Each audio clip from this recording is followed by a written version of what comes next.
Hello there. Welcome back to another Consultant Proficiency Resources, more leadership coaching tidbit, where we're breaking through traditional leadership style for optimum success. I'm Cheryl, managing partner and founder of CPR, where we resuscitate one business, one leader at a time. CPR is a business ministry whereby we integrate biblical plus business principles for optimum success. If you're new to this platform, a very hearty CPR welcome. Thank you so much for joining us. And we hope that you continue along this transformational journey. You can simply do so by hitting that subscribe button and of course the notification bell. You could be alerted of all future uploads. And this is great whether you're an educator, a woman minority-owned business, even a corporate executive, small business leader, entrepreneur, or an aspiring entrepreneur. Once you desire to elevate your leadership style, we can do the work along with you. And if indeed you're doing the work, we know in James 2:26, we say faith without works is dead. So we commend you for doing the work.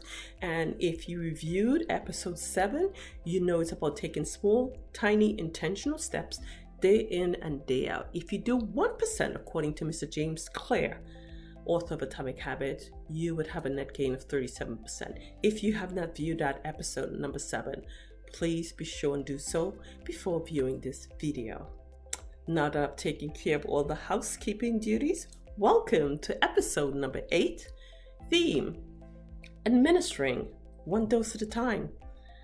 The acronym DOSE is a term coined by CPR in our very own one-on-one coaching practice, and DOSE is equivalent to being diligent and dedicating the necessary time to get the work done. You want to take an offensive posture. You also want to be strategic and systematic in your approach. And doing all the work, you become enlightened, and then you'll be able to engage your team. So let's break it down. I'm really excited about it. It's just 4 key concepts. And if you remember, taking one dose at a time, you'll be able to apply it into anything.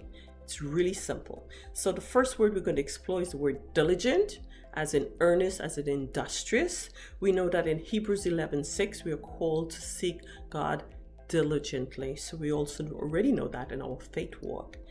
And in terms of, if we look at the animal kingdom, or more specifically, the creepy crawlies, our insect family, one of the most diligent is that of an ant.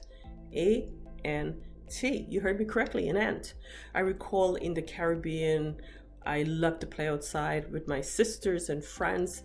And when I'm not playing outside, I was busy looking at nature. So whether it's the metamorphosis of a butterfly, whether it's looking at a bird taking care of her nestlings, or whether it's an ant being diligent, marching up and down military style, meticulous, in order, very organized, with intent, with food going in and out of the molehill, without hitting, bouncing, or deterring from that action.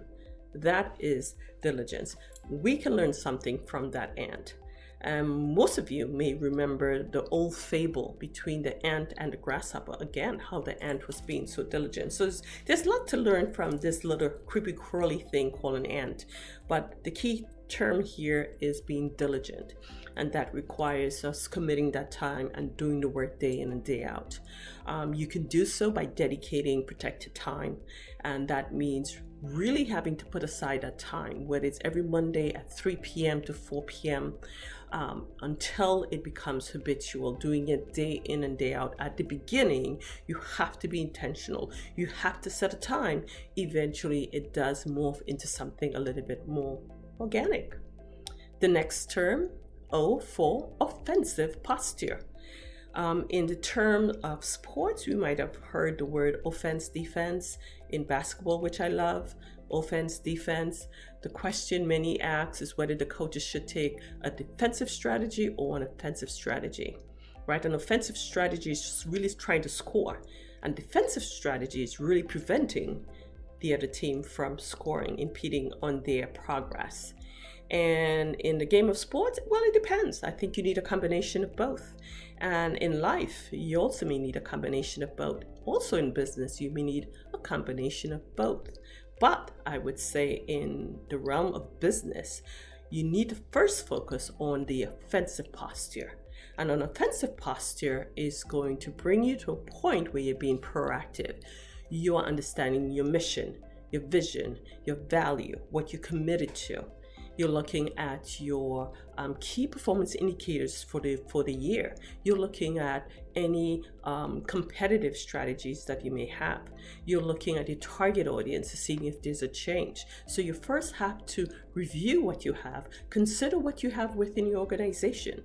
And yes, you must consider your competitor, but your entire strategy should not revolve around your competitor. At the end of the day, you should know what makes you unique, and you continue just like an ant, moving towards your destination, towards your goal. And that's what taking an offensive stance is all about. And your leadership style is no different. Understanding the leader you want to morph into, you want to transform into, and it's that of a moral and ethical leader.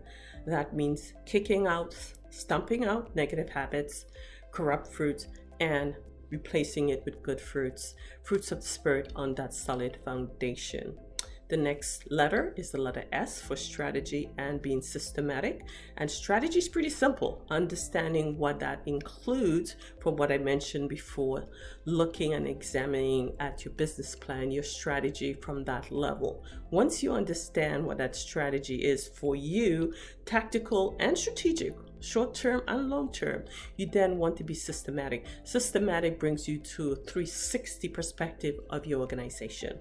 It allows you to see your organization within context without any blinders, right? You don't want any blind spots. And while that may be rare to have 0 blind spots, you want to limit the level of blind spots. So you must take a systematic approach. And you also want to adapt a level of thinking. You really want to not only think divergently outside the box, you also want to think convergently, which is really critical thinking at this juncture, especially when the focus is on your strategy. Critical thinking is at the forefront. The final letter is the letter E. After being diligent and after taking an offensive posture and after being strategic and systematic, that would really lighten your mindset, right? You would have removed a lot of toxins. You would have removed a lot of negativity. Those negative traits really weighs down. It could really weigh down your spirit, and that could be the reason for a lot of short-temperedness as well. So once you become more enlightened, you will have an opportunity to also become more engaged, not just with yourself, but with your team. And your team may be members of your key team, including your family. That is your spouse, that is including your kids. So your entire family and members of your core team. It's important as when you begin your transformation, you are slowly elevating as you do the work. If you do not engage and invest in your team, in terms of what their needs are, they're going to remain stagnant while you continue to inch up. And we're reminded not to walk unequally yoked, right? Unequally yoked, having a strong leader with a weak team can lend to business sabotage. So we recommend as you build, you want to build your team as well, both internal and external.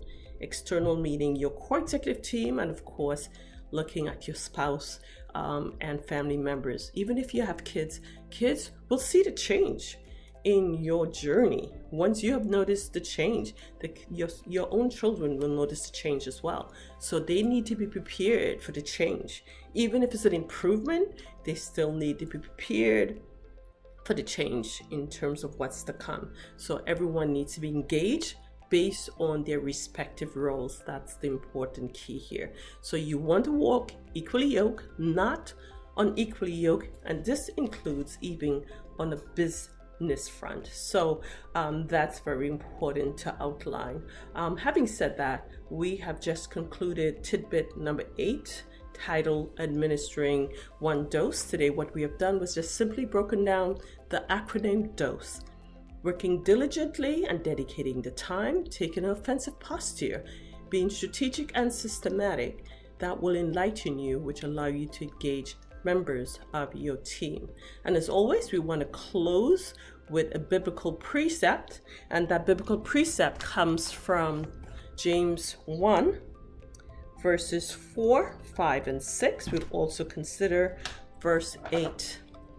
And it reads, the book of James, chapter 1, verse 4, and it reads, "But let patience have a perfect work, that ye may be perfect and entire, wanting nothing. If any of you lack wisdom, let him ask of God, that giveth to all men liberally, and upbraideth not, and it shall be given him.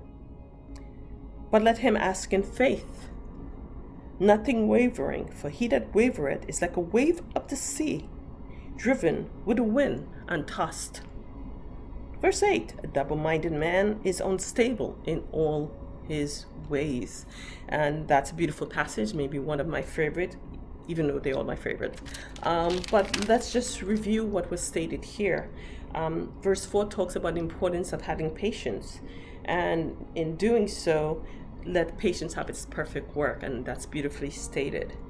And if you lack wisdom, the whole idea of being a leader is really gaining wisdom. And we need to seek our Creator, who is responsible for bestowing wisdom. So you want to ask God for wisdom. But let him ask in faith. So you must have faith. In episode number 7, we mentioned having faith even the size of a mustard seed. So the tiniest seed is what can make the best decisions possible. So, but you must have faith, even if it's as small as a mustard seed. And then it reminds us, don't be a double-minded man, because it's very unstable. A double-minded man, one maybe equate that to having paralysis analysis in the world of business. It's very unstable, and that's another way of committing business sabotage. This concludes episode 8, titled Administering, One Dose at a Time. And we look forward to see you in episode 9 in honor of Black History Month.